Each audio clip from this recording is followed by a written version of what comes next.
Hey y'all, so I'm getting ready to go in the back and cut some cut flowers for some arrangements for my parents that will be in this week.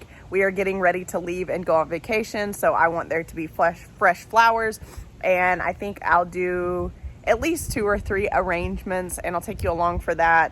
But there have been a lot of questions in regards to the backyard and the front yard, and really it's nothing impressive. It looks a lot like the last time that you guys saw back here. That's why I haven't done much of an update. Everything that we do in the front and the back will be done in the fall, and I'm hoping the front is the priority. And I'm hoping that the people that we use to rip out and plant the bulk stuff will be able to get to the front and the back this fall. Fingers crossed. We'll see.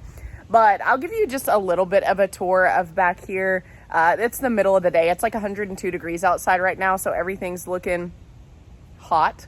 The hydrangeas are wilted, even though that they just got watered this morning. But you know how it goes. If you live anywhere in zone 7 or hotter, then you get it. It's summer and you're just trying to make it through. So we're just trying to, at this point, just get everything through the summer and keep it alive so that this fall we can keep what we want and donate and give away the things that we'll be removing and not reusing. So why don't we just go ahead and turn around and take a look at everything in the back, and then I'll get some cut flowers cut, and then we'll go inside and do some arrangements. If this isn't the definition of summer, I don't know what is. Obviously, you know, at the end of the day, as the sun goes down and it starts to cool off, they start to perk up quite a bit. But just a lot of green back here. Need to get some things pulled over here. The larkspur is ready and to be pulled. It's already gone to self-seed.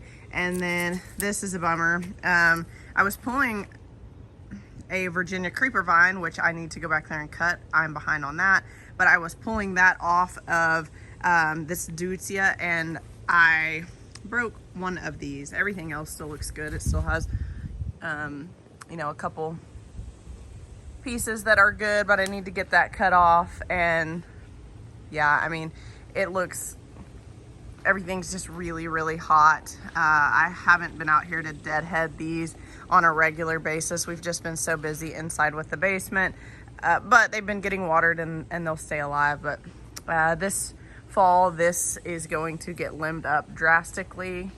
Let me show you, not drastically, but quite a bit. Let me show you after it got fertilized. And you can see up here that it's still kind of blooming. After it got fertilized, after Arbor Image came and did the deep root fertilization, it pushed a lot of blooms and it pushed a ton of growth. So let me show you what I'm talking about, because this comes out pretty far, almost to this walkway right here.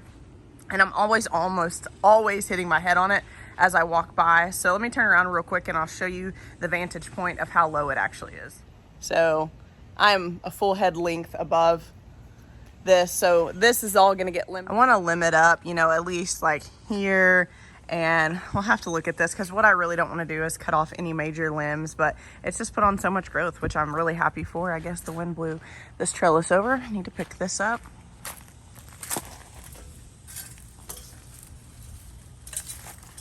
But here's another vantage point. It's just so low, so I'm going to limb it up here as much as I can without changing the shape. I'll be ready to do that, but it's just too hot right now. And the cut flower garden is also looking extremely hot. The zinnias are doing really well. I water these on a daily basis, but this is just a really hot area. And this is exactly why I wanted to plant the cut flowers back here. And that's because it gets so much sun during the day and it gets the full-blown afternoon heat of the sun. And I wanted to be able to just say, okay, I'm done. We've made it to the end of August and I can pull everything and get prepped for all of the fall stuff that I'll be planting, and then also plan for all of the spring stuff that I'll be planting back here in the raised beds next spring. So this is a prime example. Even with water every single day, this is what it looks like back here because it's just so hot. But, you know, the boxwoods are still looking good, and the barberry looking good. Of course, it's such a tough plant. The Veronica looks so-so. It's really slowed growth, but I can't wait to get all of this over here cleaned up and add a couple more raised beds back there for the springtime, maybe fall. It depends if we get around to that or not. Well, we still need to have some drip irrigation ran to over here because it's just kind of pieced together right now. But yeah, so I am just going to go ahead and get some stuff cut back here, and we'll go inside where it's not 102 degrees and put together an arrangement. I should also mention that, you know, allowing everything to kind of do its thing out here and run the sprinkler system and just really kind of try to maintain the raised beds, it's really given us the opportunity to see what does well back here, exactly what the sun conditions are. It allows us to see where the sprinkler system needs tweaking and adjusting. And so I'm really glad we didn't come in here and take anything out initially other than where the raised beds are, because I knew we would for sure be using that raised bed space. And it just kind of gave us the opportunity to have what we wanted back there. And basically it scratched my itch as far as gardening went for at least this spring and this summer.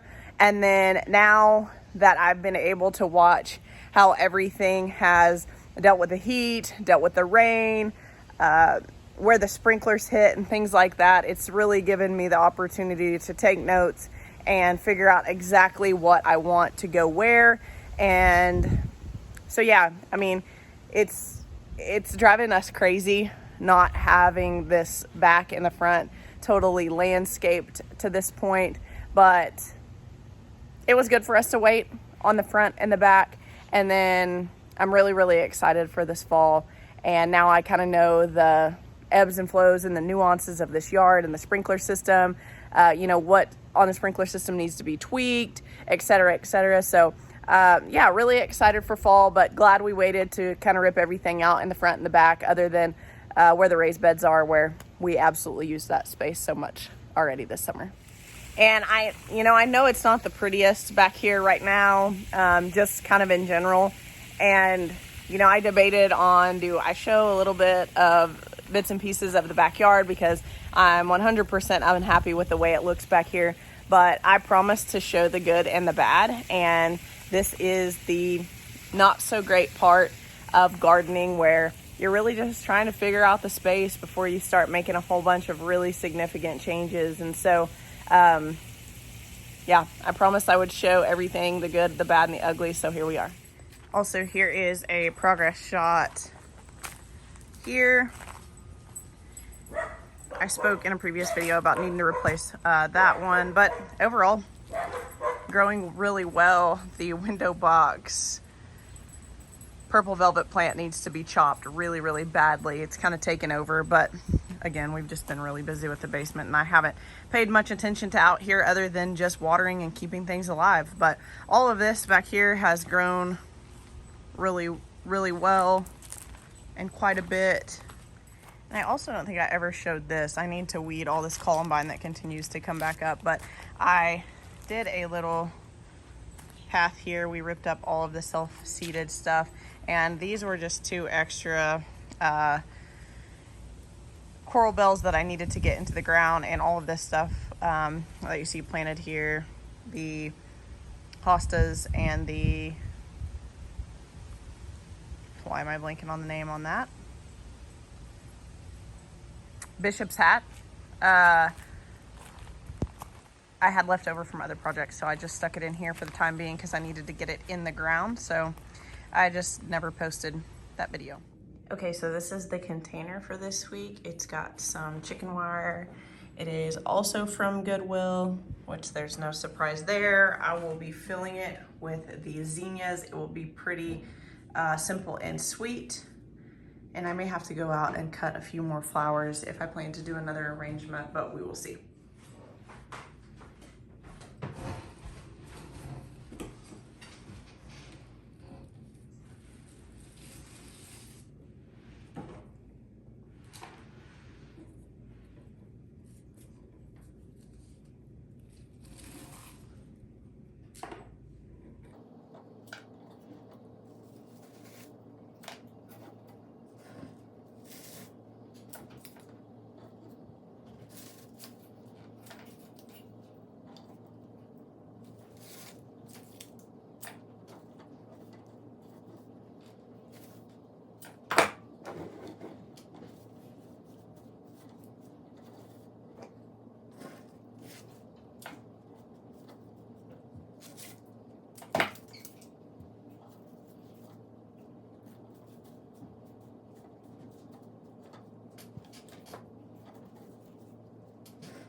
Okay, so here it is. I guess I was playing how many zinnias can you fit into one arrangement, but I think it's pretty simple and pretty sweet. From all sides, I love magenta, pink, and orange mixed together. Put this out of the way really quick. I had just a couple extra left over that I just couldn't get squeezed in this arrangement. And didn't want those to go to waste, so I stuck them in a cute little bud vase. But yeah, that is the arrangement for this week. As I mentioned, my mom and my stepdad are coming in town to house sit and dog sit while we are out of town on vacation. So they will get some enjoyment out of this one. And I plan on putting it on the mantle, I think. Okay, well, it found its way here, and I have some other pink and orange stuff on the mantle. This mantle still needs to be totally decorated. I haven't got around to that yet, but I hope you guys enjoyed this video, and we'll see you in the next one.